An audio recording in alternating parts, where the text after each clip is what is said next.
Бизнисмените бараат итно намалување на казните. Сметаат дека при утврдување на висината на глобата треба да се земе предвид и тежината и природата на направениот прекршок, степенот на одговорноста на сторителот и останатите околности под кои е направен. Значи, мислиме дека има итна потреба од интервенција во Законот за прекршоци врз кој се базираат сите други закони во износот на глобите, односно дека истите треба да се намалат. И би сакал да дадам еден осврт на мандатниот и прекршочниот платен налог. Имено тоа се, согласно сегашната регулатива, инструменти за порамнување. Разликата помеѓу нив е што ако некој ви изрече мандатен платен налог, вие немате право на жалба, а прекршочниот платен налог е далеку по-фер и по-коректен. Според нив, државата многу почесто треба да го користи механизмот на опомена.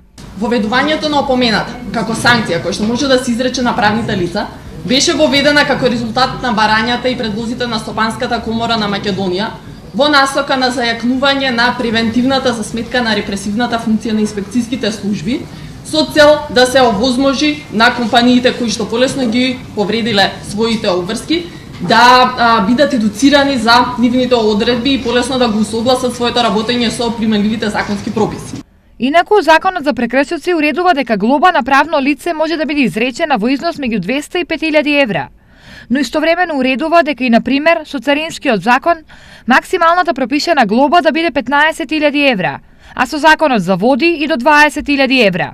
Ваквите казни кои бизнисмените ги нарекуваат драконски, досега затвориле многу мали и средни компании, тврдат од бизнис секторот, и не одат во насока на подобрување на економијата.